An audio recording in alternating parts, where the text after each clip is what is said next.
Bismillahirrahmanirrahim. Assalamu alaikum students.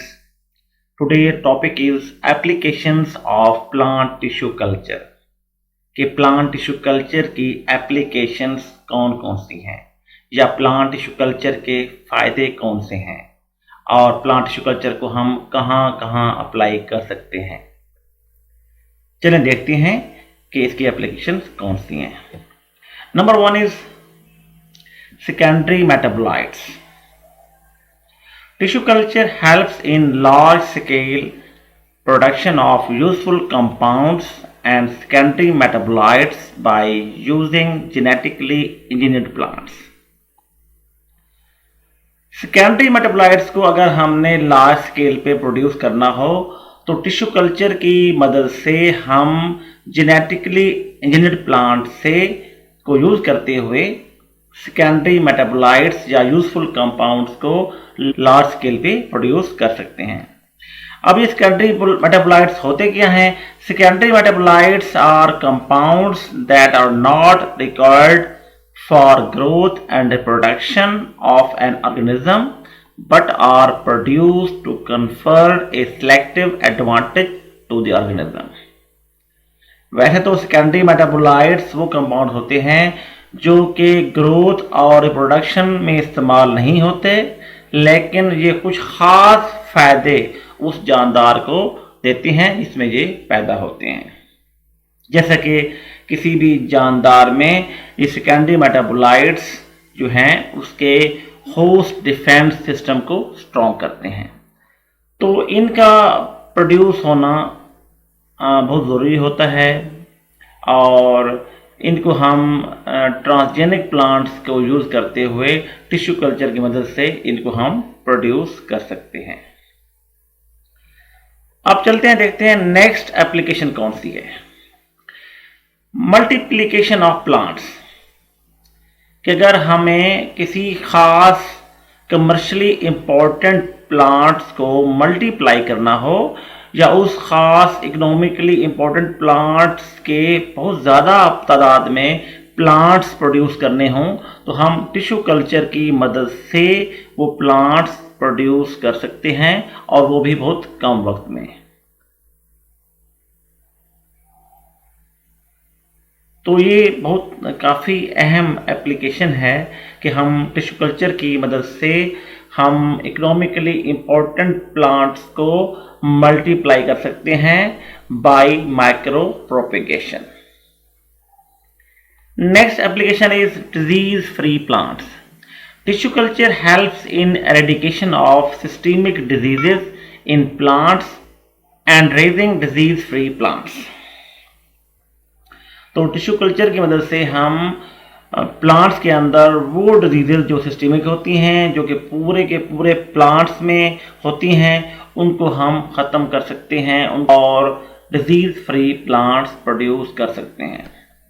तो इसमें होता यह है कि हम जो प्लांट का एपिकल मेरिस्टेम होती है तो ये वो पोर्शन होता है जो डिजीज़ फ्री होता है, और क्योंकि इसमें जो सेल की डिवीज़न है वो फास्ट होती है, तो अगर हम एपिकल मेरिस्टेम के सेल्स को यूज़ करें और उनको किसी न्यूट्रिएंट मीडियम पे कल्चर कर दें और फिर उन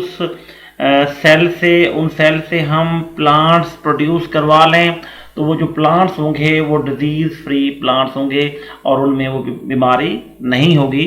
जिस प्लांट से हमने लिया था वो प्लांट डिजीज़ था, लेकिन हमने एपिकल मेरिस्टेम को यूज़ करते हुए डिजीज़ फ्री प्लांट बना सकते हैं। Next application is genetic variations. Somoclonal variation are useful sources of introduction of valuable genetic variation in plants. अब genetic variations होती क्या हैं और ये क्यों ज़रूरी हैं? Genetic variations जो हैं वो किसी भी प्लांट्स के अंदर उसके सर्वाइवल के लिए बहुत ज़रूरी होती हैं और ये प्लांट ब्रीडर्स के लिए और न्यू वैराइटीज़ बनाने के लिए जेनेटिक वेरिएशन का होना बहुत ज़रूरी होता है। तो अगर हम किसी भी प्लांट के अंदर जेनेटिक वेरिएशन लाना चाहते हैं तो हम through tissue culture somaclonal variations produce कर सकते हैं और वो जो वेरिएशंस होंगी उनको फिर न्यू वैरायटीज डेवलप करने में इस्तेमाल कर सकते हैं। Next application is resistance in plants. Tissue culture helps plants in imparting resistance to antibiotics, drought, salinity, disease, etc. तो टिश्यू कल्चर के ज़रिए हम प्लांट्स के अंदर एंटीबायोटिक्स के अगेंस्ट, ड्राउट के अगेंस्ट या सैलिनिटी के अगेंस्ट, डिजीज़ के अगेंस्ट जो रेजिस्टेंस है वो प्रोड्यूस कर सकते हैं। मीन हम टिश्यू कल्चर के ज़रिए डिजीज़ फ्री या ड्राउट रेजिस्टेंस प्लांट्स प्रोड्यूस कर सकते हैं। Next application is seed sterility and dormancy. Embryoculture helps in overcoming seed sterility and dormancy।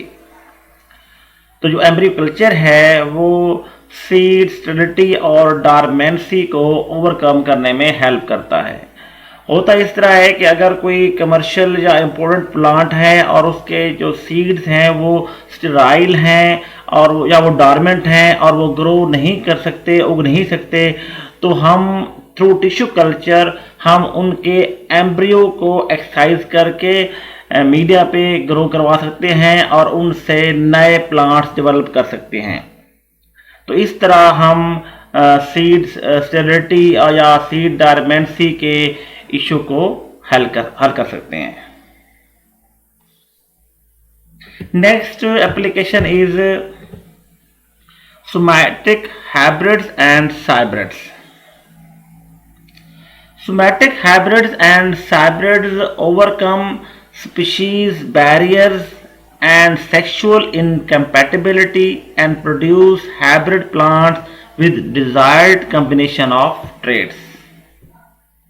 Somatic hybrids वो हाइब्रिड्स होते हैं अगर दो मुख्तलिफ स्पीशीज़ हैं और उनके दरमियान फर्टिलाइजेशन इम्पॉसिबल है या उनके दरमियान सेक्सुअल इनकैपेटिबिलिटी है और वो आपस में फर्टिलाइज नहीं कर सकते, तो इस सोमैटिक हाइब्रिडाइजेशन में थ्रू प्रोटोप्लास्ट फ्यूजन हम उनको आपस में फ्यूज़ कर सकते हैं और उनसे सोमैटिक हाइब्रिड्स प्रोड्यूस कर सकते हैं।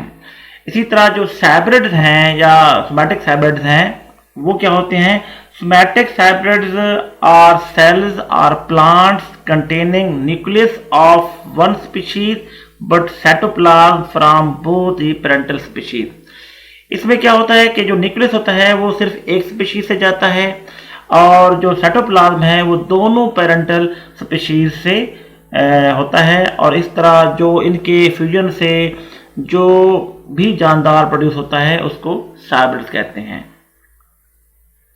तो थ्रू टिश्यू कल्चर हम सोमैटिक हाइब्रिड्स और हाइब्रिड्स बना सकते हैं और इस तरह जो स्पीशीज बैरियर हैं या सेक्सुअल इनकैपेटिबिलिटी है जिनकी वजह से उन स्पीशीज के दरमियान आपस में फर्टिलाइजेशन या फ्यूजन नहीं हो सकती, तो उनके दरमियान हम हाइब्रिड्स प्रोड्यूस कर सकते हैं और अपनी मर्जी के जो ट्रेड्स हैं उनके कम्बिनेशन किसी भी हाइब्रिड में ला सकते हैं। कोई ऐसा प्लांट हम डेवलप कर सकते हैं जिसमें हम अपनी मर्जी के डिज़ायर्ड कम्बिनेशन ऑफ ट्रेड्स जो हैं वो किसी भी हाइब्रिड प्लांट्स के अंदर हम ला सकते हैं।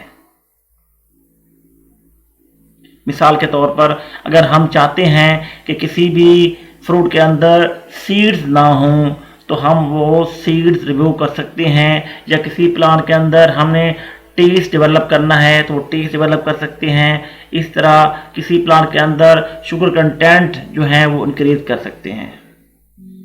Next application is haploid production.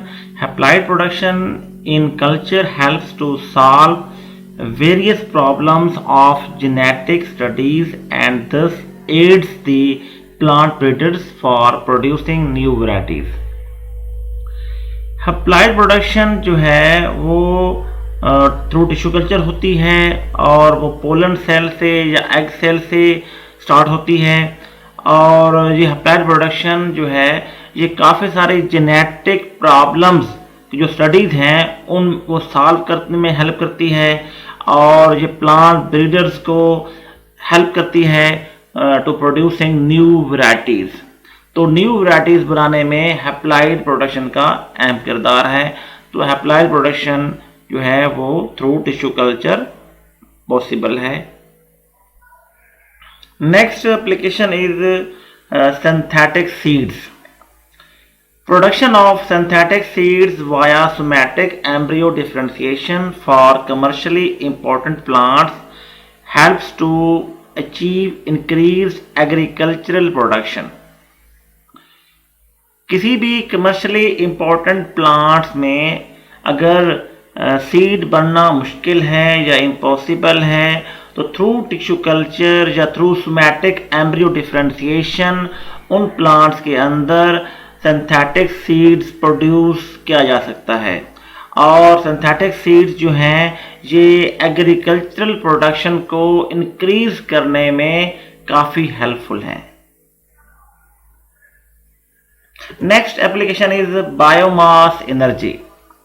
Large scale production of biomass energy is possible through tissue culture techniques to produce test tube trees. तो वो प्लांट्स जो बायोमास एनर्जी प्रोड्यूस करते हैं तो उनको थ्रू टिश्यू कल्चर हम लार्ज स्केल पे produce कर सकते हैं। जैसा कि टेस्ट ट्यूब ट्रीज होते हैं, हम उन ट्रीज को, उन वैल्यूएबल प्लांट्स को through tissue culture test tube में या इन जार्स में को प्रोड्यूस कर सकते हैं और उन से बायोमास एनर्जी हासिल कर सकते हैं। Next application is genetically transformed plants. Genetically transformed plants वो होते हैं जो ट्रांसजेनिक प्लांट्स होते हैं जिनके अंदर फॉरेन जीन इंट्रोड्यूस किया जाता है। Plant tissue culture aids in producing the genetically transformed plants. जो प्लांट टिश्यू कल्चर है ये ट्रांसजेनिक प्लांट्स बनाने में हेल्पफुल है। कि मीन कि अगर हमें किसी भी फॉरेन जीन को किसी प्लांट्स में ट्रांसफॉर्म करना हो तो उसके लिए टिश्यू कल्चर बहुत अहमियत का हामिल है। तो विदाउट टिश्यू कल्चर हम उन प्लांट्स के अंदर कोई भी जीन ट्रांसफॉर्म नहीं कर सकते। तो इस पिक्चर में आप देख रहे हैं, ये पिक्चर जर्मनी का एक ग्रीन हाउस है और उसमें जो प्लांट आपको नज़र आ रहा है ये मेरा फर्स्ट ट्रांसजेनिक प्लांट है वीट का, और ये मैंने 2011 में इसमें ड्रेब 1A जीन को इंट्रोड्यूस करवाया था और ये मेरी पहली सक्सेस थी। Next application is early flowering. कुछ कमर्शियल प्लांट्स ऐसे होते हैं जिनके फ्लावर्स अगर उस मौसम में दस्तयाब नहीं है लेकिन मार्केट में कमर्शियली उन फ्लावर्स की डिमांड है, तो हम थ्रू टिश्यू कल्चर उन प्लांट्स को ग्रो कर सकते हैं और उनसे अर्ली फ्लावर प्रोड्यूस कर सकते हैं और अच्छा खासा कमर्शियल बेनिफिट्स ले सकते हैं। Next application is polyploidy. Triploids as well as polyploid plants can also be produced by tissue culture techniques for uses in plant breeding, horticulture and forestry. तो पॉलीप्लाइडी में जो है उसमें क्रोमोसोम को डबल या ट्रिपल या उससे भी ज़्यादा हम कर सकते हैं। तो हम जितना भी चाहते हैं कि क्रोमोसोम्स डबल हो जाएं या ट्रिपल हो जाएं या टेट्राप्लाइड हो जाएं, तो थ्रू टिश्यू कल्चर हम क्रोमोसोम को डबलिंग कर सकते हैं। और इसका फ़ायदा क्या होता है पॉलीप्लाइडी का? पॉलीप्लाइडी जो है it helps in plant breeding, horticulture and forestry. तो ये प्लांट न्यू वैराइटीज बनाने में या फ्लावर्स में या फ्रूट्स इंडस्ट्री में या दरख्तों में, जंगलात में ये काफ़ी हेल्पफुल हो सकती है। Next application is seedless technology. Seedless fruits and vegetables can be produced by following the endosperm culture method, which add to their commercial values. Seedless जो फ्रूट्स हैं या वेजिटेबल्स हैं उनकी कमर्शियल ज़्यादा वैल्यू है, तो थ्रू एंडोस्पर्म कल्चर हम किसी भी फ्रूट के अंदर, किसी भी वेजिटेबल के अंदर सीड्स को रिमूव कर सकते हैं, उनको सीडलेस बना सकते हैं।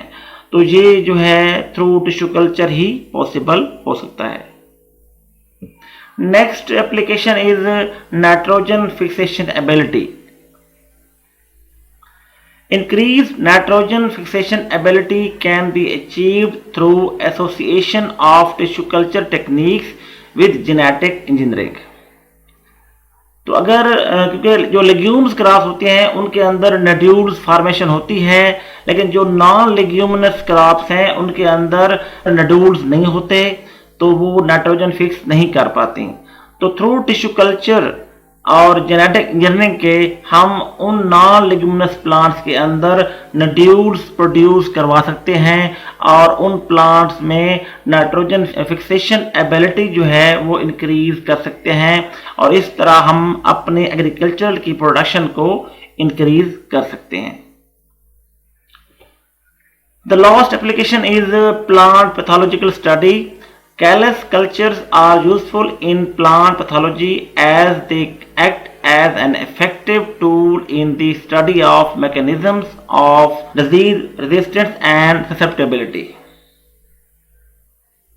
Callus culture जो हैं ये प्लांट पैथोलॉजी की स्टडी में काफ़ी यूजफुल हैं, क्योंकि जो डिजीज रेजिस्टेंस है पौधों में या ससेप्टिबिलिटी है उनके मैकेनिज्म को स्टडी करने के लिए कैलस कल्चर जो है काफ़ी इफेक्टिव टूल के तौर पर काम करता है। तो आज का हमारा टॉपिक एंड हुआ। अगर कोई कंफ्यूजन है, कोई सवाल है, तो प्लीज़ कमेंट में लिखें। इस वीडियो को लाइक करें, शेयर करें और सब्सक्राइब कर दें। Stay home, stay safe. अल्लाह हाफिज़।